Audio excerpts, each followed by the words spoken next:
Hi, welcome back to another TerranScapes video.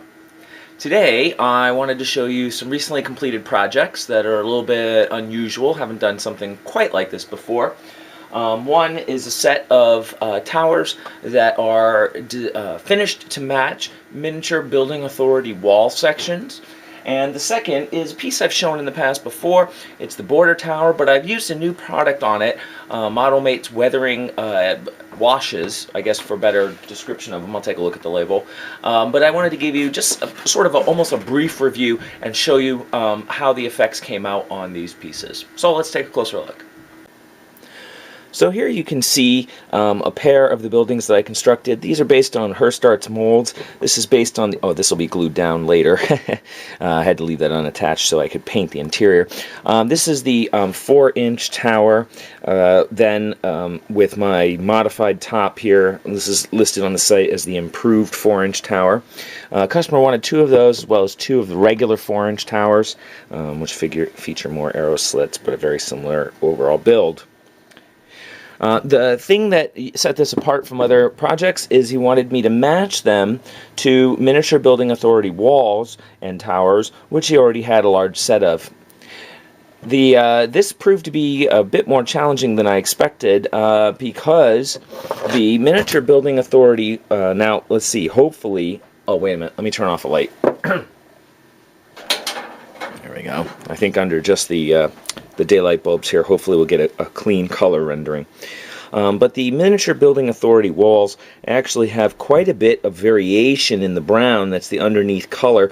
And along the top here you can see it's almost, I don't know, had a black overspray or something. These are sort of pseudo mass produced in China, and it seems as though the brown variation perhaps might be a variation in the actual amount of paint that was sprayed over the resin.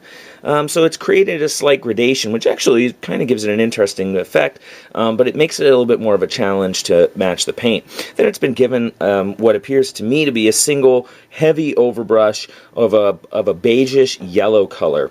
So those were the targeted colors that I was going for, as well as trying to match the color of the door to some degree here, which is basically a single shade of a dark brown, as well as black for the door handle. So I feel like, actually, after some trial and tribulation, that I got a pretty good match. Some of the challenges that make it a little bit more difficult is the way, if my undershade of brown is slightly off, you may not notice that, but it can affect the way the paint goes over that. As you know, that paints are rather transparent, and especially when you're dry brushing, you're getting a quite variety of intensity of the paint, so that is going to create, some challenges. So when I first started painting it, I actually realized I was off by quite a bit, and my paint had some green in it, so I had to go back and really re-examine the colors I was using to get this match. The other thing that the customer, wanted was not only, of course, for them to match in color, but for them to match up to these pieces. Now you can see here that they have a flat side for a wall attachment, and then there are sort of upright, thin sections of the walls that sort of flank the walkway that would be, going out across from the wall, from the tower here.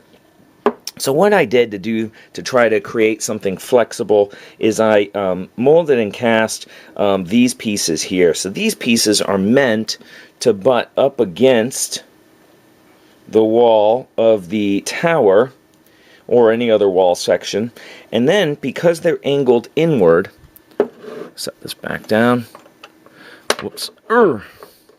Get in there.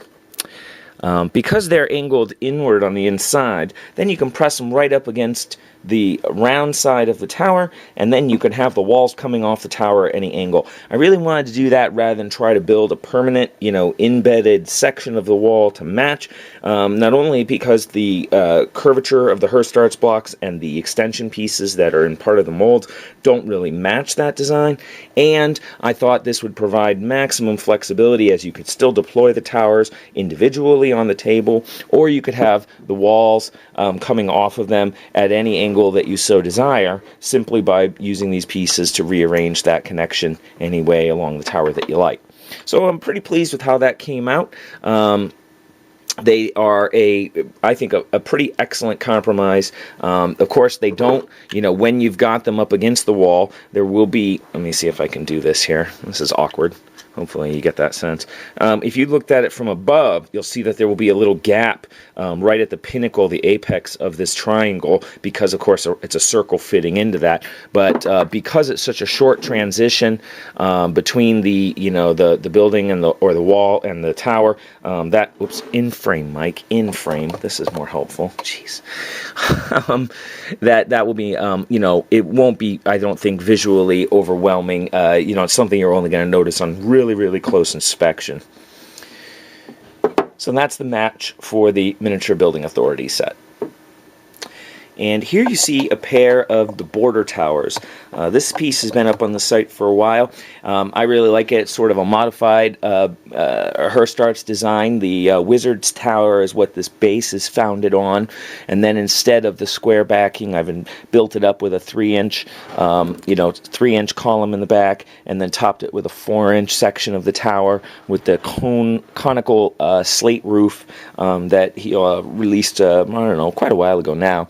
And then a 3-inch buttress coming off the front here, and then put a door up above and a door down below, and some buttresses along the side to dress that up. The customer requested that I make 2 and that they be mirror opposites of each other, so they could, say, flank an entryway or something like that. So you can see I've done that mirror entrance, kept the door in the front here, and mirrored that. And more importantly, what I wanted to show you was some of the weathering techniques that I did on them, as again, it's a little bit new, and they produced a pretty unique effect. So give me a second here, and we'll zoom in. So for this project, I decided to break out something new that I've had on my shelf for a month or two now. These are Model Mates weathering liquids. They're basically a solvent-based, water-based weathering liquid that you apply diluted, and then you can wipe it off with a damp cloth or a wet brush so that you can remove material to create subtle shading and mottled effects. I really like that, as when you go in with an airbrush, one of the challenges is that you're spraying the entire top surface, so you're going to lose some of the dry brushing, the detail work that might have been put in there, and the subtle shading that's already in existence. With the Model Mates material, you can apply that and then wipe it off as much as you want to get back to near original color, so you can really control that shading. Now, there are a variety of colors available. I have mossy green and brown and rusty red and a couple others, and there's a few more on their website, Model Mates. I think it's modelmates.com. But some of them, will stain a little bit more than others, so some you can't take off entirely, but still you can reduce its overall color intensity as much as you want, either by diluting it prior to application or by wiping it off after, or some combination of the two. So what I did on the roof is I put in some of that mossy green, as I wanted it to look, sort of like little mossy, something, in a sort of, accumulated moss over time, as well as some of the sooty black. And I wanted it to be patchy, but I also wanted a soft blend, and I didn't want to lose the original color or the dry brushing that I put on it. And I think really after some time of playing with it and adjusting its intensity, really like how that came out. It's given it a really unique look that I don't think can be easily accomplished any other way, and so I'm really pleased with the product overall. I also decided to do something similar on the upper deck, figuring this is where water would accumulate, so I went in with some of the mud brown and the soot and the mossy green and applied that in multiple layers, and then did some removal of that over time. See if I can bring in a little more light on that. And hopefully you can see and get an idea of that. I'll work on the post-production here to see if I can get that color rendering right on that. But pretty unique effect. Really like how it came out. Something I'll be exploring more in the future. And then, as a change from maybe the previous version that I have up on the site, what I did is I went in and I airbrushed instead of, using a brush, and I sort of airbrushed on Devlin mud for the weathering streaks beneath the supports for the roof. Let's see here, there we go. So I wanted something a little bit more subtle than what I've been doing before. I felt like before it was a little bit overpowered, as these are kinds of soft effects. When you look at buildings, they're not crisp lines. They're sort of faded with an intensity growing as it reaches the point where it's the last dripping down the line. Did a little bit on that. And then went in with some of the model mates along the bottom as well, and really played with that for a little while to see about getting some of that. Again, trying to look for something dirty, but something that preserves the original look of the stone, which is something I've not liked about using airbrushing for the bottom of the buildings. It sort of masks over the color of the stone, and really, probably to restore this, you'd have to go back in and do some more dry brushing, but I wanted to preserve that, and I think the model mates really kind of achieves that. And then there's another look at, and there's a look at the door, and I went in with some of the model mates rusting as well as some weathering pigments, and just kind of stained up that metal a little bit to give it a little bit of an aged look.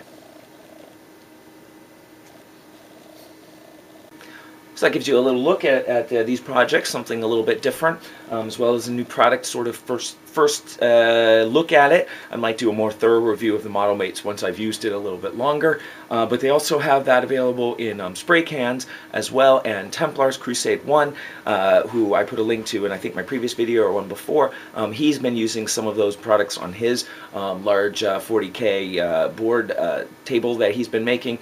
So that's another example of somebody using it and getting a sense of what kinds of effects it can produce. And I should also make a mention that in building these buildings, not only was it quite a challenge to match that paint, and I'm really pleased with how close I got, but I've also realized that I can no longer build these buildings block by block the way I have been.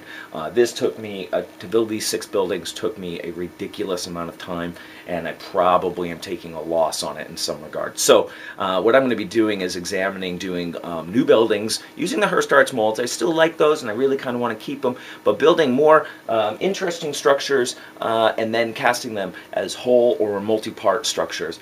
So I've already done one test piece, which I'll show some point in the future, and I'll be revisiting this, of course, with new releases down the road. But just to give you a little heads up, there will be some changes on the website before the store reopens, and I will be removing all of these buildings from the site, as building them block by block is crazy time consuming from a business perspective. From a hobbyist perspective, it's great fun, and actually if you haven't built with Hirst Arts blocks before, you might take a look at his website. A lot of good information there, great products, and a lot of fun to be had. So hopefully you found this helpful and interesting. Keep an eye on the channel. Of course, I'll be back with another video soon. Feel free to leave comments down below. I love to hear those, and I will talk to you later.